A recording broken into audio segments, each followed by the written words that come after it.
Well, thank you coming into the channel. We're trying to do a bit of an outside thing here. You can see the pool in the background. We'll see how it works. I'm not sure if it will work. I'll give it a go. But thanks for coming in on our relationship series. Let's just see what I've done here. No, we don't want that. That's it. We finished off in our last session talking about how justice is joy to the godly. People want to get things resolved. Good people, godly people want to resolve things. It's as simple as that. If you're with somebody and they're not resolving, they're not godly. They're probably got some demonic stuff going on or some unresolved within themselves. But make one thing certain, they're not. Definitely not working in the godly realm. Just adjust that camera a bit, give us a bit more view. That's it. And godliness brings joy along with justice. Justice is the great joy bringer. When you've been given justice for something that you felt you've been wronged with, particularly in a relationship, that brings joy. Resolve can also bring joy. Resolve in a relationship can bring joy. And the problem with resolve is it terrifies people that aren't up for it.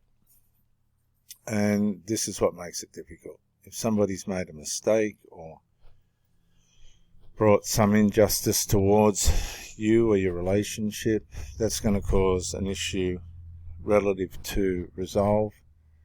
And what's the opposite of joy? Sadness. A lot of people are living in sadness now. Their things haven't been resolved. The sadness has overtaken the reality of the relationship. I've laboured in a relationship, my last one, for 8 months, trying to get resolved. And then when there was an opportunity or a solution presented, it was so ludicrous. I think I had a mental. Something happened. And I couldn't take it anymore. The relationship ended. Because it brings sadness. When you're being treated unjustly and wrongly, it's not godly, it's demonic. Earthly, soulish, demonic, the Bible says. And many people put up with this in their tolerance. I've done it. And sometimes, see, the thing is, if somebody's resisting resolve, there's something evil going on. That's all there is to it. Whatever that evil is, so be it. But your sadness is a sign that there's evil, you're not being treated justly, and you want to go down the godly path. People will resist resolve for whatever reason it is. They'll resist it. They'll confront it. They'll resist it. They'll try and overthrow it. They'll try and you name it. I've watched it, I've experienced it. They'll lose their relationships over it. You see, if somebody's prepared to lose their relationship over a matter of unresolved, be it triangulation, cheating, lying, stealing, these are the main ones.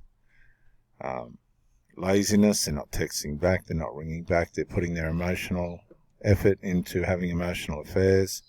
They're having sex with you, but they're emotionally connected somewhere else. No. All going to come back on the person. They're going to bring disaster on themselves. Because when you're a Christian and you're fair income about things and you're not trying to be wrong to somebody, the Lord knows what's going on. He knows what's going on. And this is where these people who are trying to bring sadness upon you are just bringing disaster upon themselves. And I've seen this time and time again. Just disaster after disaster, unnecessary disaster, bad decision making, bad choices, and everybody ends up on the raw end of the straw.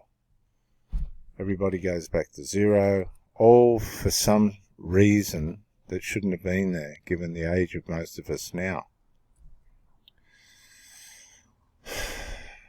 So we found out that justice is a joy to those who want resolve. And the problem with it is, if you're with somebody that's deteriorating into a personal or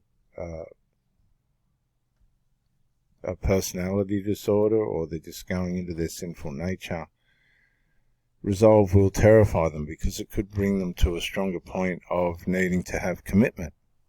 There's another one, the point of commitment.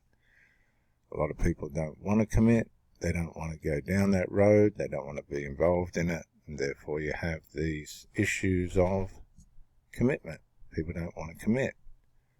And resolve can make way for a stronger and healthier commitment. And that's wonderful, don't you think? I think that's wonderful. I think there's great life in commitment, and everybody can work around that. But if there's unresolved and triangulation, people are just getting their emotional arms and legs chopped up, and you're just being pushed around. It's a person who strays from common sense, that doesn't want the joy of justice and resolve. And unfortunately, again, they end up in the company of the dead. Jesus said, let the dead bury their own dead, meaning there's people that are just not going to want justice and joy in their relationships. They'll find it in other areas, which gives you evidence to the fact that there's no value there for the relationship. A lot of people need to wake up, and a lot of people are having awakenings. There's a lot of awakening going on in the world of relationships, with all the knowledge that's out there now, and people just aren't tolerating these people that have strayed from common sense and are putting themselves in the company of the dead. You see, a godly person won't fit in there. Your light and energy will not fit in with these people that are dead to sin, alive to sin but dead to God. You're alive to God but dead to sin. These people are alive to sin but dead to God. You're alive to God and dead to sin. That's how it works. And these people don't like you. It makes them afraid that you're going to get too close.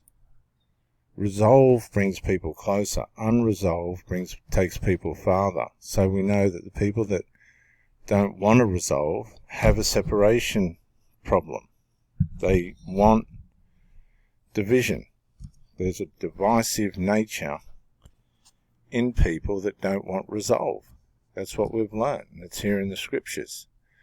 They lack common sense, and they just want to end up in the company of the dead. They're the living dead. They're zombies. They're using you for supply. Some people go 12 months, 5 years, 10 years, 20 years, 30 years, only to realize that they were with an evildoer that was just using them for supply. That was it. That's why they had the sadness. Their sex life was evil and strayed from common sense, because the more unresolved there is, and the longer it goes on for, the more degenerate the people become, because unresolved makes you evil. It turns you evil in the end through its frustration and the way in which it torments people. And then, to go one step further, it says, those who love pleasure become poor. In Proverbs 21:17, those who love pleasure become poor. Now, these are reckless pleasure seekers. They're deceived by their lusts in Ephesians 4. And those who love wine and luxury will never be rich. And I've seen it. I've seen these people that are addicts and all the rest of it. And for the most part, guess what? They don't become rich.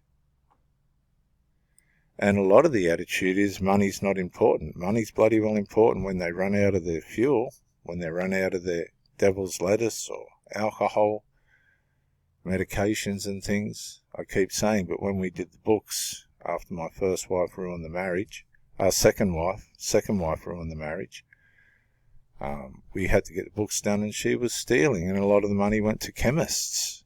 We couldn't work out what was going on. She must have been supplying her side of the family or something. We couldn't work it out. There was too much money spent at the chemist. But they were medical. They were medicine people. They loved their tablets. And then the wicked are punished in place of the godly, and traitors in place of the honest. And it just comes back on them. They don't get the message. People of unresolved end up in the same trouble that they cause, while the godly people escape. They remove themselves from it. They don't want to be a part of it. And this is what's happening with people that are in narcissism. They're not recognizing it soon enough. They're not recognizing that their partner's just using them as a means of supply. And see, the devalue phase in a narcissistic relationship may not occur till 10. There is no time limit on it. So everything can be wonderful. Going out together, walking around together, hanging out together, going to the pictures, having ice cream, but, great sex and all that, and communicating and all the rest of it. The first sign of narcissism is the deterioration of any of those things. It's the first sign. You know that something's wrong, and you've got to identify it as wrong and act accordingly. Too many people, this happens to people in cults. The red flags are waving right in front of them, and they're just going, no, that's not, no, that's not. This is how it is. And the Jehovah's Witnesses are the worst for it. This is how it is.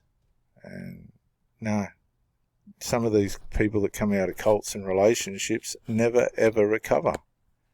They've just been too deeply abused. They were trying their best, doing their best, and no, the person's just turned it upside down. So if this has resonated with you, these people stray from common sense and end up in the company of the dead because they were triangulating. The whole time these people were triangulating. The influences were outside your control. You were trying to be joyful and have justice, and these people, in their insecurities and sexuality and whatever they are, interested in themselves or in love with themselves, they hang out with the wrong company. They're split. They're triangulated. They stray from common sense, and guess who will be on the end of it if you hang around long enough? You. You.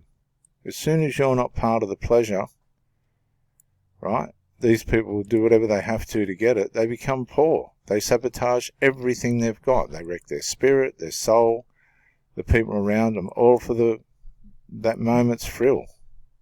And we know that medicated people, addicts and drunkards and all these, never become rich. Why? Because they spend all their money on their substances and the people that leech off them. I'm Reverend Dr. J.W. Morrison, theologist. I hope this has resonated with you.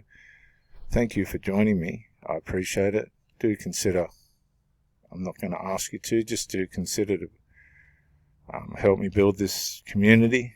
Thank you for joining me. Bye for now.